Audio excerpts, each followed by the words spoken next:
What's happening? Will Freeman, RevolutionaryLifestyleDesign.com, coming at you today to talk about how to plan your financial future. This is a big one with a lot of information, and it's one that you're going to want to check out the article as well, which you can find over at RevolutionaryLifestyleDesign.com. Also, this is not tax, legal, or financial advice whatsoever and should not be considered that this is for entertainment purposes only. I am not qualified to give any advice on any of those subjects. In fact, I'm not qualified to give any advice because I am a college dropout. However, I have had a lot of experience in the school of life, including but not limited to 20 years in the workforce, nearly a decade in corporate sales where I made six figures, and 3 years as a pro trader where I had a six-figure month. I had 10 years of studying finance, capital markets, and what's called sovereign man theory. I've been a digital expat for 2 years. I've owned 5 businesses, including this one, which I've been working on for the last almost 5 years, and have been giving advice to men for the last 5 years. So take the information for what it's worth. Again, I'm not a financial, legal, or tax professional, and before implementing any of this stuff, a lot of it becomes complicated, especially in the latter stages of the plan. You definitely want to consult with a professional. However, what I wanted to do is put together this plan for you, which I've completed half of already, because I have no ulterior motives like a lot of financial advisors that you find online who are trying to get you to buy their financial services or their financial products. The only thing I'll be inserting plugs into are a couple of my books where it's relevant, but otherwise this is completely free information for you. And I wanted to do that because most of the information available doesn't fit that criteria. It's usually one of 4 things. It's safe middle-class garbage that gets you nowhere. Okay, I have no problem with guys living the middle-class lifestyle, but for my brand and for you, that is not what we are teaching here. Okay. Or number 2, it is a sales pitch or covert sales pitch for products or services that the blogger or advisor has advertised in their sidebar or that they are selling. Or it's solid advice, but is very expensive and is applicable for wealthy men. And you're looking at a private consultation that costs $600 to $1,000 an hour to get the best stuff. And that kind of advice is generated for guys who are making $100,000 to $1 million a year.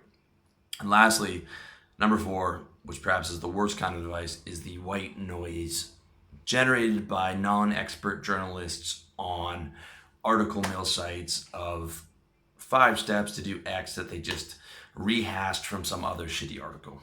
All right. That was not the purpose of what I want to do here. The purpose of this video, audio, and article is to give you, the middle-class man, the most efficient, most streamlined path to total financial freedom and security.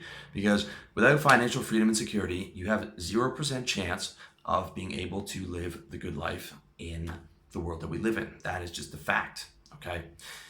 That's why if you are 18 to 35, I constantly emphasize to you guys that money is your number 1 priority. Because if you're not free, you are going to be chained to a desk for the rest of your life and going to have to deal with all kinds of unpleasant things from your coworkers, from your boss, from restrictions on your travel and your movement, and from not being able to enjoy what you do and have a comfortable, stress-free existence because you're not making much money and the expenses are so high, at least for the standard middle-class path. So be warned, this is not your typical middle-class financial path whatsoever. I have absolutely no problems with guys living that path. All my friends and family are on that path, but I'm not, and my close friends over here are not, and it is not the path that I recommend to you. The path I'm giving to you is balls to the walls, and it's not going to be for everybody. With that said, I also want to tell you how to use this plan. Okay, like everything on the site, discard what's not useful to you and take what is. Okay, for example, as we progress through the plan, it gets more and more, I don't want to say aggressive, but it becomes more of a radical lifestyle change. For example, there's a lot of stuff covered on expat living. Okay, I'm here in Thailand filming this for you. And expat living is not going to be for everybody, okay? And that's okay. You can discard the sections that aren't going to be relevant for your financial future. And the way that I want you to use this as basically like a financial sketch for your future, something that you're going to refer back to. And this is definitely one where you want to check out the article at revolutionarylifestyledesign.com. The article is almost 9,000 words long. It has all of the links to the relevant information in it. And it's something that you should use as a sketch and refer back to from time to time as you're moving along the plan. And it would be a good idea to perhaps clip it into your Evernote, which is the common place where you should be having all your other relevant information, and look at it from time to time. Also, everything I'm telling you is 100% legal. I never ever recommend breaking the law, because the government has all the guns, and guns mean power, and that means they can make you do what they want, especially when it comes to taxes, and especially if you are American. You do not fuck with the IRS. If you want to see what happens when you fuck with the IRS, look at Wesley Snipes, who just spent the last 3 years in jail. You do not want to do that, okay? So the idea is, as you progress, you want to be able to get the sketch, but as you move through the levels, you want to check in and use a professional, tax, legal, financial. You want to run this by someone who's a professional, because especially when you're talking about taxation and expat living, this becomes complicated, okay? But this is just the general sketch, all right? Lastly, this is a lifetime plan, okay? As you move through the plan, it might feel overwhelming. You might feel like there's so many things you have to do, but just look at it as something to take day by day and not become overwhelmed, okay? I'm just maybe 50 or 60% of the way through the plan, and I still have a lot of work to do, but I look at it as a lifetime plan, and I'm not going to become overwhelmed by it. And I think you should have the same attitude. So altogether, there are 15 steps to total financial freedom. And we are going to start right now with part one, which is step one: cut expenses to a minimum. Okay. You don't get rich by spending money. You get rich by saving it. All right. Setting a budget, sticking to it, is the only way to get yourself out of wage slavery and being poor. And this is especially true if you're poor. If you're already relatively cash rich, it's important, but it's especially true if you're poor. Okay, if you're poor and you have no money, you can't be going out to the club and spending all kinds of money on girls, because you're never going to get out. So I recommend cutting expenses to a minimum. Check my video and article on how to set a budget, and becoming a hardcore minimalist, which is getting your stuff to under 200 things so that you can pick up and leave at any time, and so that you have no clutter, and so that you have no expenses, and you're spending all kinds of crazy money on different things that you don't need. Check out my article and video on how to become a hardcore minimalist to see how to do that. Number two, get organized. Total financial freedom is the hardest thing you're going to do in your life. Okay, so this is your lifetime plan, your lifetime mission. It is a very hard thing to go from middle class or lower middle class, build up a business, and not just build up a business, but get that total financial freedom where you've got all your assets and currencies and investments and passports and all these different things, and freedom of mobility. It's very, very difficult. Okay. It is the biggest life hack there is, and it's hard to do, and you have to be super organized, and you have to start now. Okay, that means get serious, get on a mission, check out my articles and videos on how to develop your life's mission, keep your place clean, get up early every day, set your yearly goals, set the big projects that you want to accomplish. For example, some of the steps here are going to be projects, like, for example, getting a passport or getting a second passport is a project. And lay those out in the Wunderlist task app. There's also a lot of other stuff that you're going to want to do to get organized, and you can see how to do all that plus all the other things that I recommend in my book, How to Get Organized, which is my own personal organizational system, and I truly believe it is the best and most efficient in the world. You can check that out in the links below the YouTube video, as well as on my site, revolutionarylifestyledesign.com. Number three, get consistent energy. Like I said, this plan is going to be very hard. If you are eating like garbage and going out and drinking and getting fucked up every night, you're not going to have any energy. You need to have a lot of energy to be able to get free and to be able to live the lifestyle that you want. and you can't take care of business without having energy. So real quick, my 4 biggest energy hacks are: number 1, up at 6 a.m. every day. Number 2, exercise every morning. Every morning I do stretching, then I do weights, then I do cardio, then I do yoga. All right. You don't have to do all that, but you do have to exercise to get some blood flowing and to get that cardio up so that you're going to be able to get in shape and have that consistent energy that's going to come from that exercise. Number 3, ejaculate as little as possible. This is perhaps the biggest energy hack in the world. Also the hardest one by far, because all our biology is telling us to spread our seed far and wide.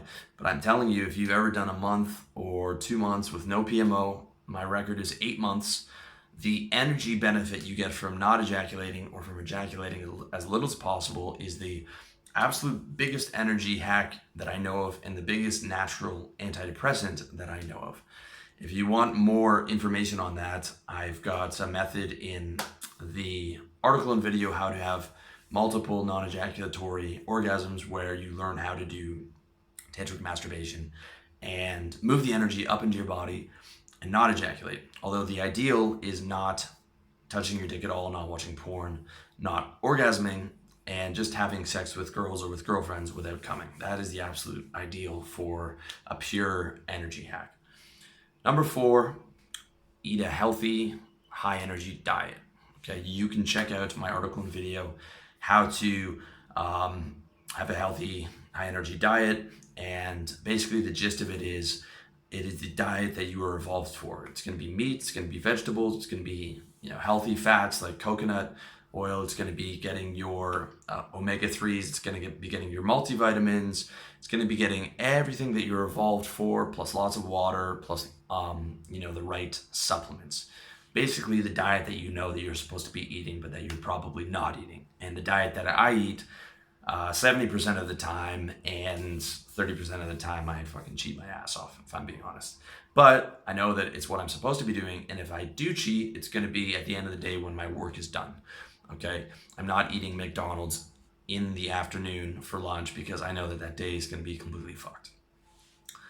Number 4 is the big one. Pay off your debt if you have any. Debt is the root of all evil. It keeps the world enslaved. And in my opinion, there is no good debt, not even a mortgage. In fact, especially a mortgage. A mortgage is what keeps guys working a shitty job for 30 years when they hate their life and saying, well, I can't travel because of the house, or I can't do this and that because I have the house, or I can't become financially free because I have this fucking house that I'm chained to. And in Toronto, a fucking, half decent house in a neighborhood way the fuck out in, an hour and a half or an hour from the downtown core is now running $1 million. I just went back to my hometown of Toronto, and I was shocked at how bad the housing prices are now. Okay. Debt will keep you enslaved. You have to get rid of it. Okay. So start paying down that debt ASAP if you have any, and get rid of anything that is keeping you enslaved, be it your car, your house, or a demanding girlfriend who is putting you to debt by demanding all kinds of trips and things like that. Okay. Again, most guys aren't going to do this. Most guys are going to be following the middle class path, which is why I told you in advance that this is not the middle class path. Okay. This is the path for the guy who is going to get free and he's ready to do or die. Like you really have to be willing to sacrifice all the fucking shit that all your friends have to get that freedom. All right. I'm telling you, the freedom will be worth it, but you really have to make sacrifices for it. And you can't have debt. You can't be free when you're chained to credit cards, raping you with interest payments and mortgages and car loans. All right. It's not possible. With that said, you can still have and keep your credit cards for the points, just not debt. If you are smart with your cards, you can actually make them work for you. And that's something that I will cover in step 6. But right now, if you have the debt, you got to get rid of it. Number 5, step 5, start saving. Okay. As much as you can every single month. You want to save absolutely as much as you can. Because to get free, you need a stash of cash. When you quit your job and you're going to be working your own business, you're going to want a stash of cash for any expenses that might come up or emergencies or to reinvest in your business. I mean, there are absolutely no downsides to having as big of a stash of cash as possible. And trust me, okay, the more you save now, the more your future self 2 or 3 years from now will thank you. I'm speaking 100% from experience here. Okay, when you're out on your own, there is no way you will regret every single dollar saved. And I'm talking about every single dollar saved. All right, before I left sales, I knew that for the last I planned it out 2 years in advance. I knew I was going to be off to Thailand 2 years before I actually quit. And I was so sick of it, and it was such a pain in the ass, and I just hated, everything about the job. And I just fucking powered through, especially the last year. I mean, where I was just so close to getting out. I really fucking hated it. But I'm telling you now, as my future self, I am so thankful for being able to have built up that stash of cash. And there is not one single dollar that I have saved that I fucking regretted saving, okay? Whereas the absolute opposite is true, okay? Your future self will regret every single dollar you spent on girls, every single dollar you spent on booze, every single dollar you spent on fucking cab rides to and from the club. I mean, I'm 35 now, and I'm looking back at what the fuck I did with my early 20s and the amount of money I pissed away. I mean, I don't even want to know how much money I spent on girls. I mean, because I can't even think about that because it's so fucking crazy. Or clubs or cabs or, going from one spot to the other. I mean, absolutely just pissing money away. And with compound interest and having been able to reinvest it into a business, I mean, I'm telling you, you will regret every single dollar you piss away right now, and you will thank yourself for every single dollar you save. It is really a big deal. Step 6, get credit. Wise man once said, you know that motherfucking credit, get it. And he was right. Getting credit might sound like a complete contradiction to point 3, where I talk about debt being the root of all evil, but just hear me out. The first reason why getting credit is going to be useful to you is because of the points. When I was still living in Toronto, I got an Aeroplan card, which is the Canadian version of Air Miles, and I used it for absolutely everything. All my grocery shopping, movies, whatever it was, I used that. And if you live in a major city, there are companies that allow you to pay your rent with a credit card. I found one of those. I set it up with my building, and I paid my rent with my credit card, which meant that I was spending a ton of money every month on my credit card and accumulating a ton of Aeroplan points. The Aeroplan points that I accumulated bought me my ticket to freedom, literally bought me my ticket to Thailand, and I just went back home, bought me half of my return trip back to Toronto after 2 years of being in Thailand. So that's a major benefit. I mean, if you're going to be in your home country for the next 2 or 3 years and you're thinking about becoming an expat, you could, be able to pay for a $1,500 trip somewhere with your Air Miles. And it's not just about the money, it's about just the whole beauty of the situation that you're using the credit card to make yourself money and to pay for your ticket to freedom. It feels really good. Number two reason to get credit is as an emergency lifeline. So let's say you choose to come to Southeast Asia or Colombia, and that is where you are going to be living and continuing to build your business, after you've been saving money with your job and you build a business on the side, and you're going to do it full time, and you're going to go to Colombia or Southeast Asia, where I am and where a lot of guys are, or Budapest, where a lot of guys are, plenty of cheap places to go. Now, let's say you're over there and you're having a great time, and let's say maybe you're in Thailand where I am, you fall off your motorbike and now you've got a big hospital bill to pay. Well, you're going to be happy that you have that credit card, that emergency cash, okay? This is for a shit hits the fan scenario, okay? And, if you have your stash of savings, you're probably going to be all right. But, these things do happen. Some black swan emergency scenario can happen. and you're going to be thankful that you have a credit card to be able to pay your fucking hospital bill. All right. The good thing is, though, instead of living in New York where your rent is $2,000, you're going to be living in Thailand where your rent is $200, and your food is $1 or $2 a meal. So it is going to be much easier for you to pay off that credit card debt quite quickly, especially as you're continuing to work hard and scale up your business as compared to a static salary that you might have had back home. So the chances are of you becoming part of the, a debt spiral is going to be much, much less than the guy in the West who is using credit cards. Okay. But again, you want to make sure that the credit is there for emergencies only. Now, you do want to get this credit while you're employed. That's why I put it early in the plan, because no one wants to give credit. They don't want to give credit cards to a guy who just started his business and is making no money. They want to give credit cards to someone who's employed and has an address for his job and is making X amount of consistent dollars a month. So you get it while you're actually employed. All right.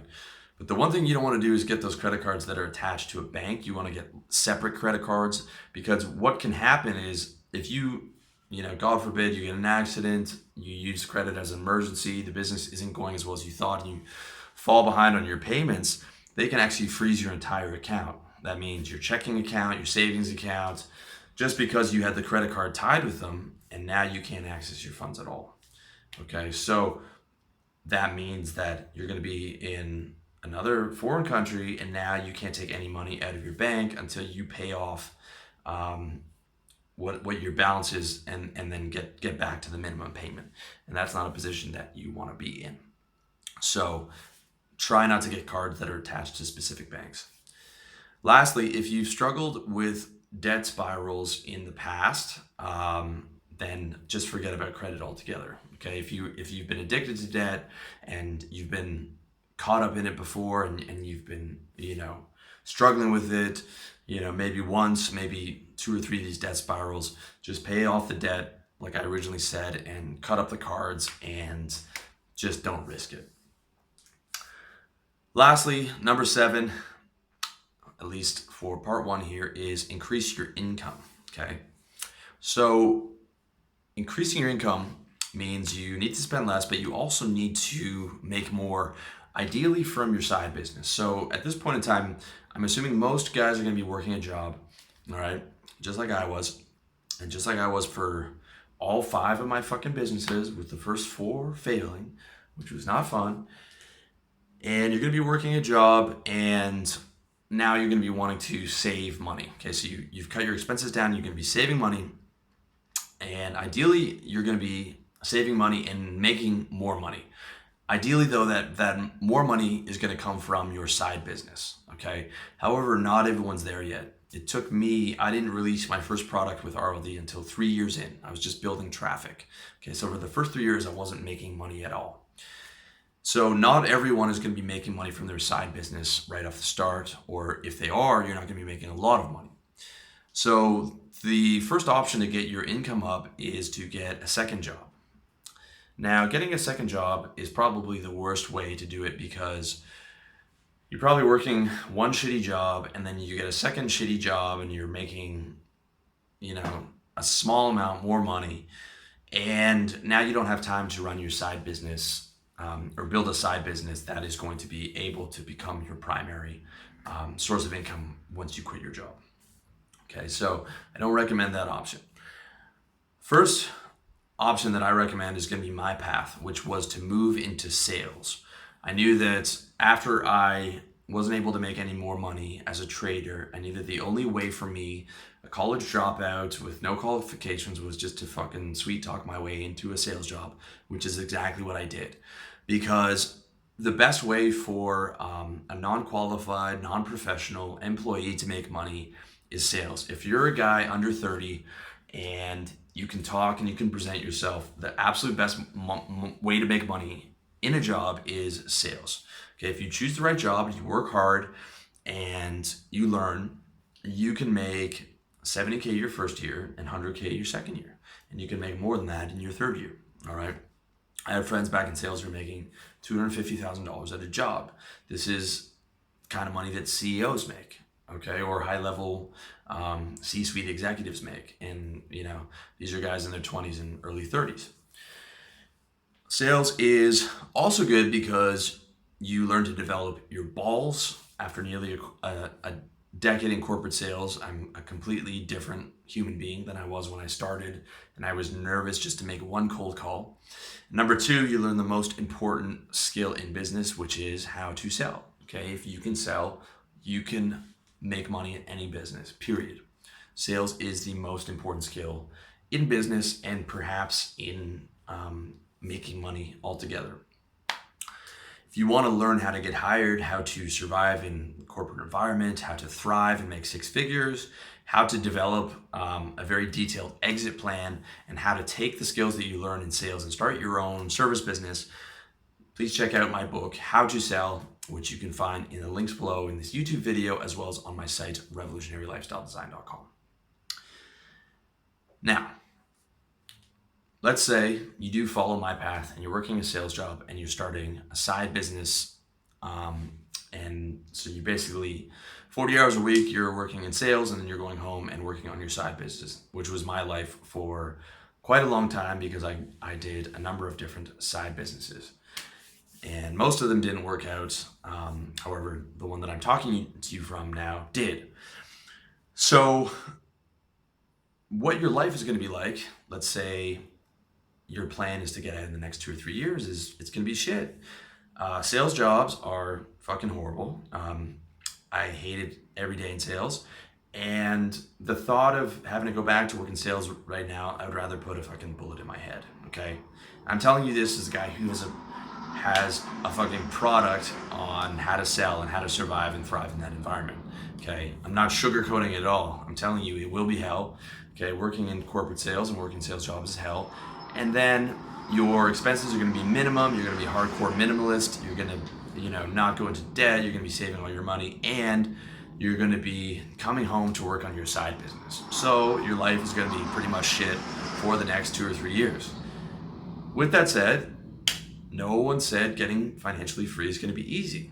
It's the fucking opposite. That's why most people don't get free. It is fucking hard to do. And I'm not going to sugarcoat it or try and tell you that it's going to be easy.